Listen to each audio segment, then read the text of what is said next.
Hi, and welcome to Barrio Tirilon.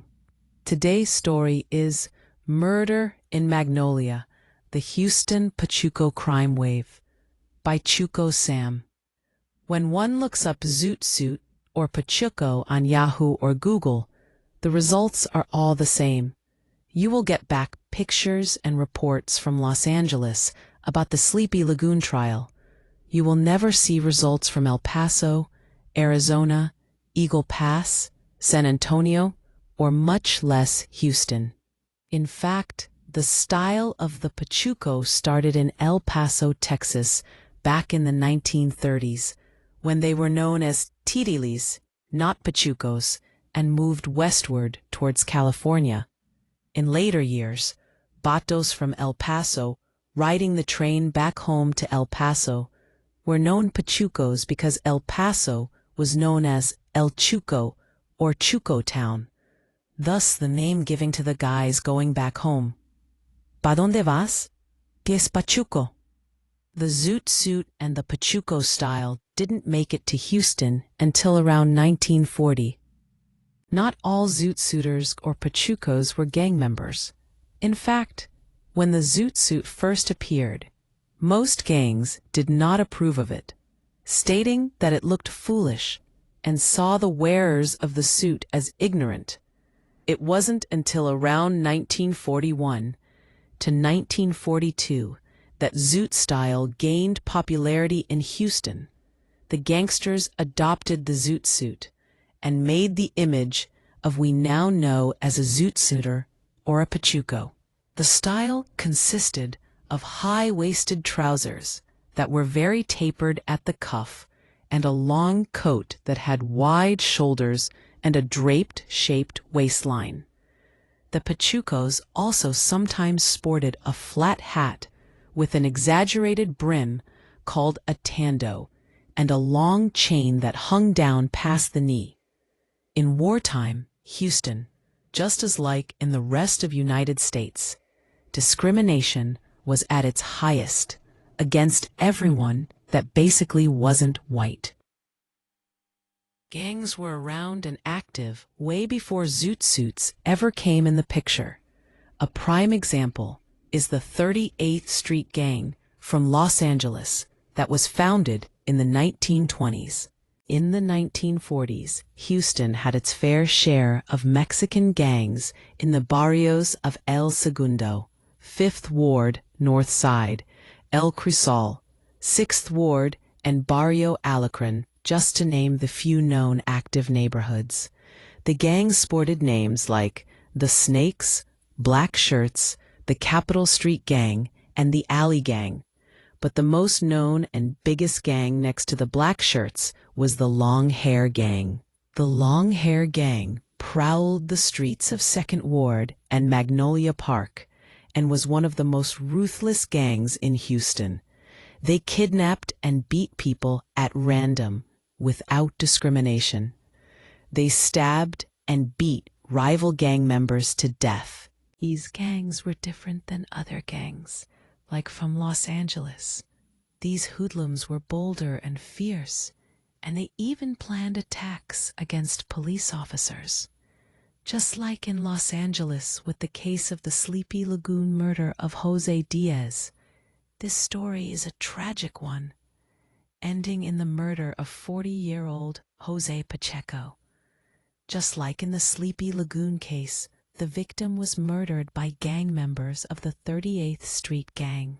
In this case, the Long Hair Gang, but the Long Hair Gang murder had a more sinister twist than that of Sleepy Lagoon. Unlike being ran by a big, strong gang member, Henry Reyna, this gang was ran by a kid, Thomas Guerrero, in a wheelchair, whose legs had been cut off supposedly in a train accident in his earlier years, and whose second in command was a girl whom pushed him around to commit his crimes, was possibly his girlfriend.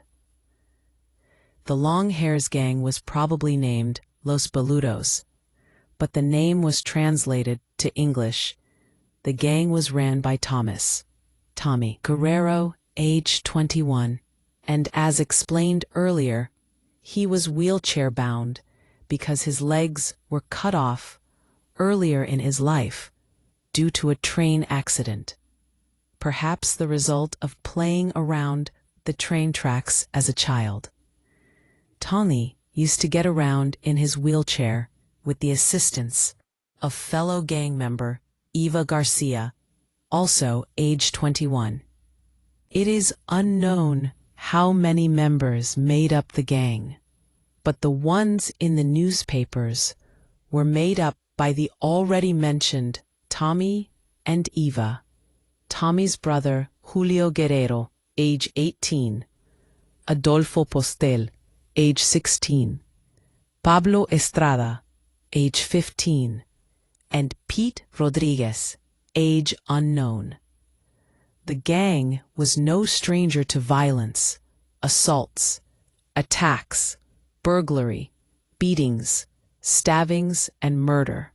In fact, the gang made it on the front pages of the Houston Press and the Chronicle. The gang, like other gangs, was always looking for recruits. One day, in 1943, Julio Guerrero befriended a 17-year-old boy named Jose Pacheco from Magnolia Park. As time passed, the gang convinced Henry to join the gang. When his father, 40-year-old Joe Pacheco, found out, he confronted Julio and told him to leave his son alone.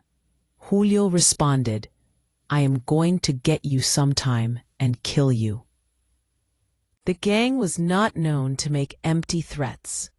On Friday, March 13th, 1943, Joe Pacheco was walking along the South Pacific Railroad tracks near 72nd Street when witnesses say a group of young men that were recognized as the Long Hairs gang when one of the witnesses saw Eva pushing the wheelchair of Tommy. It was said that the group of teens ran up to Pacheco, beat him, dragged him, and held him down so that Tommy could hit him across the head with pipe. When Pacheco fell to the ground, Tommy instructed Pete to take the pipe and hit him again while he was down. Pete responded, "It's no use, he is already dead." Tommy said, "Listen, if you don't hit him, I'll kill you," and pulled out his gun and fired twice at Pete's feet. Pacheco was struck a second time in the head, and Tommy then ordered the boys to move Pacheco's body to the tracks in the path of an oncoming train. One of the gang members was seen taking the Pacheco's coat and money, and then they all ran off. Later that same night, around 12:30 p.m., Julio Guerrero and Eva Garcia attacked and knifed 22-year-old Nieves Cantu, slashing him in head, neck, wrist, and arm, allegedly because Cantu started the fight by punching in the face. All the gang members were charged and sentenced, marking the end of the gang. At the trial of the gang, other gangs were still active way into the 50s and 60s. Around the mid-60s, Pachuco gangs in Houston all but slowly disappeared. There are no known gangs from that era that still exist. Taken from the Houston Chronicle, 1943. If you like this story, please like and subscribe.